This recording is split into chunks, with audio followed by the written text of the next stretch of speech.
चलें बच्चों, अब हम हैं किस पे, क्वेश्चन नंबर 5 पे। क्वेश्चन नंबर 4 हमने कर लिया, ठीक है, पूरा कंप्लीट हो गया। पूरा कंप्लीट से क्या, 2 सवाल मैंने करवा दिया आपको जो करने चाहिए थे, ठीक है। बाकी आप लोग कर सकते हैं, बहुत ही इजी है। फॉर्मूला मुझे बताना था, मैंने आपको फॉर्मूला बताया, सवाल करके दिखा, उसके बाद उससे रिलेटेड बहुत सारे सवाल हैं, 2 सवाल मैंने कर दिए, बाकी आप लोग कोशिश करें, जो नहीं होता वो मुझे बताएं, ठीक है। अब देखें अब क्या है, अब फिर से एक अजीब सा सवाल है, कह रहे हैं find the vulgar fraction equivalent to the recurring decimal. सबसे पहले तो मैं आपको इसका मतलब बता देता हूँ, ये 0.77 का क्या मतलब, सॉरी 0.7 के ऊपर ये जो डॉट लगा हुआ है इसका क्या मतलब है। इसका मतलब ये है कि 0.77777777 ये चलता चला जा रहा है, ठीक है। इसे हम कहते हैं रिकरिंग डेसिमल, यहाँ पे जो लिखा हुआ है रिकरिंग डेसिमल, ठीक है। इस ऐसी वैल्यू को हम कहते हैं रिकरिंग डेसिमल। अब वल्गर फ्रैक्शन क्या होती है, फ्रैक्शन तो देखें ये चीज होती है फ्रैक्शन, ठीक है। अब हर फ्रैक्शन वल्गर फ्रैक्शन नहीं कहलाती। अब मैं आपको बताता हूं कि कौन सी फ्रैक्शन वल्गर फ्रैक्शन कहलाती है जिससे हम ये काम कर सकते हैं, ठीक है। ऐसी फ्रैक्शन जैसे कि ये, अब आप इसको डिवाइड करेंगे तो आपको कुछ ऐसा आंसर मिलेगा, 0.333333 ये चलता चला जाएगा। तो ऐसी फ्रैक्शन, ये वाली फ्रैक्शन ये क्या कहलाती है, ये वल्गर फ्रैक्शन कहलाती है, ठीक है। कह रहे हैं कि पूरा लिख देता हूं, वल्गर फ्रैक्शन, ठीक है। जब आप इसे डिवाइड करेंगे तो कुछ ऐसा आंसर मिलेगा। तो फिर ये इतना बड़ा आंसर लिखने के बजाय क्या करते हैं, 0.3 लिखकर उसके ऊपर ऐसे डॉट लगा देते हैं, ठीक है। यहाँ पर भी डॉट लगा हुआ है, मतलब इससे मुराद क्या हुई कि ये वल्गर फ्रैक्शन, इसमें इसको हमें बनाना है, ठीक है, वल्गर फ्रैक्शन में कन्वर्ट करना है, ये रिकरिंग डेसिमल है, ठीक है। तो वल्गर फ्रैक्शन चाहिए हमें, रिकरिंग डेसिमल दिया गया है। समझ आ गई बात के वल्गर फ्रैक्शन हम किसे कह रहे हैं, ऐसी फ्रैक्शन जिससे रिपीटिंग वैल्यू मिल जाती है डेसिमल के बाद, ठीक है। अब वो वैल्यू कुछ भी हो सकती है, ठीक है। तो ऐसी फ्रैक्शन को हम क्या कहते हैं, रिकरिंग डेसिमल। अब चलते हैं इसको सॉल्व करते हैं, इस तरफ आके चलें, बाकी चीजें मैंने मिटा दी हैं, ठीक है। अब हम इसको सॉल्व करेंगे, कैसे सॉल्व करेंगे देखिए, यहाँ पर तो मैं लिख देता हूँ ये 0.7। अब इसको मुझे कन्वर्ट करना है किसमें, पहले तो मैं ये लिखता हूँ 0.7777, इससे ये मुराद है, ये लिख दिया। आगे बढ़ेंगे, 0.7 के ऊपर डॉट लगाएंगे। अब क्या करेंगे हम, देखें ये एक तो है तो 0.7 में, ठीक है। तो सबसे पहले तो आप लिख दें 0.7, ये शर्त है कि ये 0 पॉइंट में होना चाहिए, नहीं है तो हम इसको 0 पॉइंट बनाएंगे, ठीक है। जो इससे पहले अगर यहाँ पे कुछ नंबर हुआ जैसे 1 या 2 कुछ भी हो गया तो उसे हम अलग करेंगे, ठीक है। अब क्या करना है, देखें सबसे पहले 0.7 था, 0.7 लिखा मैंने, यहाँ से एक 7 कम हो गया, कितने 7 बचे, बाकी आगे वाले बचे। अब जितना 7 आपने यहाँ लिख दिया, यानी जितने डिजिट आपने यूज कर लिए उतना 0 लगा दें, उसके बाद फिर 7 ले लें। अब कितने डिजिट यूज हो गए, 2 डिजिट यूज हो गए, तो फिर 2 0 लगाएं, तीसरा ले लें, फिर 0 पॉइंट, अब 3 डिजिट यूज हो गए, 3 0 लगाएं, चौथा 7 ले लें, फिर 4 डिजिट यूज हो गए, 4 0 लगाएं, पांचवा 7 ले लें। ऐसे करते करते ये कहाँ जाएगा, ये इनफाइनाइट जाएगा, क्योंकि ये डेसिमल भी इनफाइनाइट है। अब आप इन सब को प्लस करके देख लें, 0.77777 ही बनना है, ठीक है। चाहे आप जितने मर्जी प्लस कर लें, 0 पॉइंट होगा उसके आगे 7777 चलता चला जाएगा। तो ये हमने जो ब्रेक किया है ये बन गई है एक जीपी, ठीक है। मैं दिखा देता हूं आपको कैलकुलेटर से करके, ठीक है। क्या करना है, जीपी चेक करना है हमें, फर्स्ट सेकंड टर्म को फर्स्ट टर्म से डिवाइड करेंगे, यानी कि आर चेक कर रहे हैं हम, सेकंड टर्म इज 0.07, डिवाइड कराएंगे 0.7 से, ठीक है। 0.07 डिवाइड कराएंगे हम 0.7 से, तो देखें क्या आंसर आ रहा है, 0.1, ठीक है। यहाँ लिखूंगा, यहाँ नहीं लिखता मैं, यहाँ लिख देता हूँ 0.1, ठीक है। अब मुझे कंफर्म करना है कि क्या वाकई इससे भी ये बन रहा है, तो मैं थर्ड टर्म को सेकंड टर्म से डिवाइड कराऊंगा, तो 0.007 डिवाइड बाय 0.07, तो देखें 0.1 ही आंसर आ रहा है। इसका मतलब कि अब ये पूरी सीरीज क्या है, एक जीपी है, ठीक है। अब जीपी है तो इनफाइनाइट जा रही है, मतलब कौन सी जीपी है ये, एक इनफाइनाइट जीपी है। हम क्या लिखेंगे यहाँ पर, एज वी नो, ये एक इनफाइनाइट जीपी है, ठीक है। और ए भी लिख देता हूं मैं यहाँ पर, ए क्या है, ए है कुछ, कहाँ गया, 0.7, ठीक है। क्या करेंगे हम, सम टू इन्फिनिटी करेंगे और ए अपॉन 1 माइनस आर, ठीक है।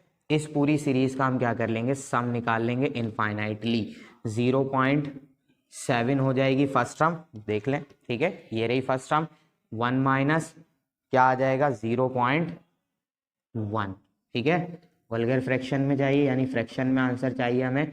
0.7 ऊपर है, 1 में से 0.1 माइनस करूंगा तो मेरे पास आंसर आएगा 0.9, और 0.9 को हम डिवाइड कराएंगे किससे, 0.7 से, तो आपके पास आंसर बचेगा 7/9, ठीक है। मैं आपको करके दिखाता हूँ, 0.7 डिवाइडेड बाय 0.9, तो देखें पॉइंट में आंसर आ रहा है, अभी नजर आ रहा होगा आपको। फिर शिफ्ट दबा के यही ABC वाला बटन दबाना है, तो आपको एक अजीब सी वैल्यू लिखी हुई मिलेगी, नंबर्स में होगी, लेकिन लिखा हुआ तरीका क्या होगा, कैसा होगा, लिखने का तरीका कुछ ऐसा होगा, ठीक है। 7/9, मतलब 7/9, ये है फ्रैक्शन वैल्यू, ये है आपकी वल्गर फ्रैक्शन, ठीक है। इसको डिवाइड करेंगे 0.7777 आएगा, ठीक है। तो 0.7 के ऊपर ये जो डॉट है किसके बराबर हो जाएगा, ये 7/9 के बराबर हो जाएगा। यही है आपका आंसर, ये है आंसर, ठीक है। अब मैं आपको करके दिखाता हूँ, 7 डिवाइडेड बाय 9, देखें 0.77777 चलता चला जा रहा है, ठीक है। ये आप अपने कैलकुलेटर में भी करके देख सकते हैं, अगर यहाँ नजर नहीं आ रहा तो जल्दी से इसका स्क्रीनशॉट ले, फिर हम आगे चलते हैं। ये सारे सवाल ऐसे ही होंगे। चलें बच्चों, अब हमें इसी के पार्ट नंबर 2 पर, ठीक है।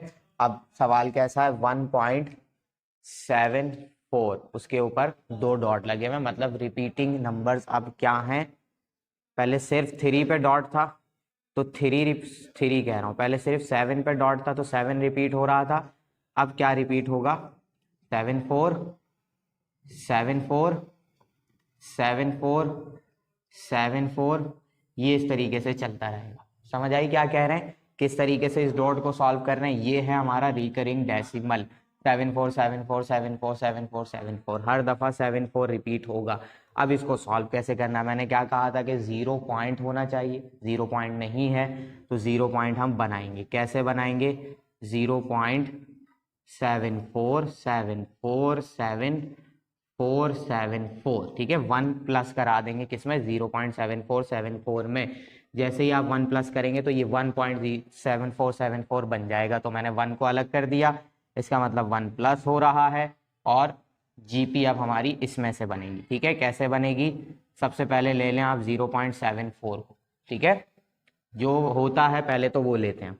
उसके बाद आप देखें कितने डिजिट यूज हो गए, ये 2 डिजिट यूज हो गए, तो 0 0 लगा के फिर क्या करेंगे आप, 7 4 और ले लेंगे, ठीक है। जितने डिजिट यूज होंगे पॉइंट के बाद उतने जीरोज आपने यूज करने हैं।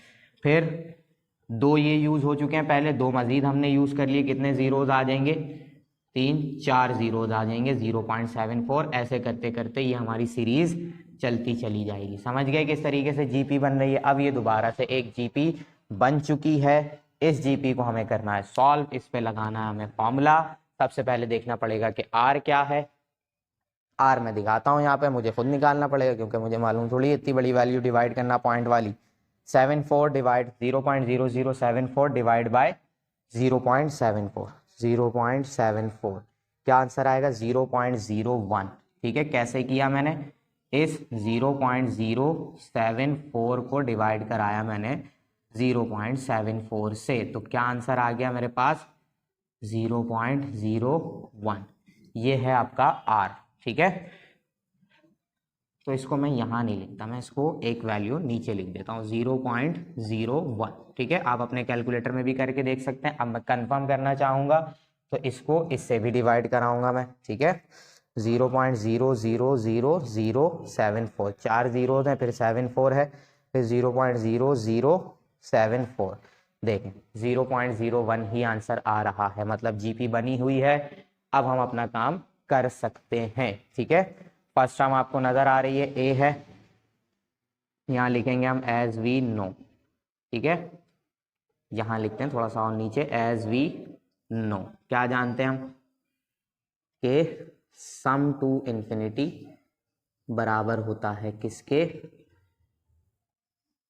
ए अपॉन 1 प्लस आर के, सॉरी 1 माइनस आर के। ठीक है, ये है हमारा फॉर्मूला। यहां इसे सॉल्व करेंगे हम, सम टू इंफिनिटी, क्या आएगा हमारे पास answer, a is just a means 0.74, 1 minus 0.01। ठीक है, तो माइनस करा के देख लेते हैं क्या बचेगा, और कैलकुलेटर की इसमें ज़्यादा ज़रूरत है क्योंकि नंबर ऐसे हैं। 1 माइनस 0.01 क्या बचा, 0.99 बचा मेरे पास, 0.74 ऊपर ही रहा, 0.99 नीचे आ गया। अभी सिर्फ हमें इस जीपी को सॉल्व कर रहे हैं, ये 1 हमारे पास यहाँ प्लस हो रहा है ऐसे ही। ठीक है, अब हम क्या करेंगे, इसको डिवाइड भी कराएंगे, तो 0.74 डिवाइड बाय 0.99। ठीक है, देखें पॉइंट में आ रहा है, डिवाइड करेंगे क्या मिला, 74 अपॉन 99। ठीक है, 74 अपॉन 99 ये आया है हमारा सम टू इंफिनिटी, सिर्फ इस वाली सीरीज का, ये जो हमने बनाई है। 1 अब इस तरफ है, अब बाकी चीज हम सॉल्व करेंगे यहाँ पर, सम टू इंफिनिटी। ठीक है, ये 1 ऐसे ही, सम टू इंफिनिटी नहीं, क्या चीज थी इस तरफ, 1.74 ये चीज थी, तो यही लिखा जाएगा यहाँ पे 74, उसके ऊपर लगेगा डॉट, 1 प्लस हो रहा है। अब इस जीपी का हमने पूरा आंसर निकाल लिया, जो कि क्या है 74 अपॉन 99। ठीक है, 99 प्लस 74। ठीक है, इस चीज को, ये जो 1 प्लस में बना हुआ है, इसको हम ऐसे भी लिख सकते हैं, 74 अपॉन 99। इस तरीके से लिखें, इस तरीके से लिखें, आंसर दोनों का सेम ही आएगा। ठीक है, कैसे सेम होगा अभी मैं दिखा देता हूँ। ठीक है, कंफ्यूजन बिल्कुल क्रिएट नहीं करनी, ये हो गया आपका आंसर। ठीक है, देखें अब यहाँ पहले इसको सॉल्व करते हैं हम, कैसे सॉल्व करते हैं इसको, यहाँ सॉल्व करा देता हूँ मैं, क्योंकि आंसर कंफर्म होना चाहिए बिल्कुल सही किया भी है या नहीं। 1 प्लस, बल्कि यही करते हैं ना, डायरेक्ट एलसीएम लेते हैं, इसके नीचे कुछ नहीं है तो 1 है, 99 1 जा 99, 99 1 से मल्टीप्लाई होगा तो 99 1 जा 99 प्लस ये वाला 1 जाके 74 से मल्टीप्लाई होगा तो 74, प्लस कराएंगे हम इसको, कितना हो जाएगा 74 प्लस 99, 74 प्लस 99 कितना आ गया 173 अपॉन 99। ठीक है, अब इसको सॉल्व कर लें, 99 1 जा 99 ऐसे ही सॉल्व करते हैं ना, 99 1 जा 99 और 99 में ऊपर वाली वैल्यू प्लस करेंगे, बिल्कुल यही वैल्यू आ रही है, 173 अपॉन 99 ही बनेगा। ठीक है, बिल्कुल वही आंसर आ रहा है, तो इसको ऐसे लिखें, ऐसे लिखें, बात एक ही है। आपकी बुक में जब मैंने क्लास में सॉल्व करवाया था तो मैंने आंसर देखा था बाद में, तो आंसर इस तरीके से दिया हुआ था। हम ऐसे भी छोड़ दें तो कोई इशू नहीं है, लेकिन उन्होंने वल्गर फ्रैक्शन में मांगा है तो ये दो अलग अलग वैल्यूज हो जाती हैं, इस वजह से इसको ऐसे नहीं रखा, ऐसे रखा। ये एक वल्गर फ्रैक्शन है, जब आप इसको डिवाइड करेंगे तो आपके पास आंसर आएगा 1.74747474 यानी 173 को डिवाइड करा दें आप किससे 99 से, तो देखें 1.747474। ठीक है, ये था इसका मकसद सॉल्व करने का। जल्दी से इसका स्क्रीनशॉट लें, फिर हम चलते हैं आगे। ये है आपका आंसर। ठीक है, स्क्रीनशॉट लें, फिर हम करेंगे 3 वाले सवाल।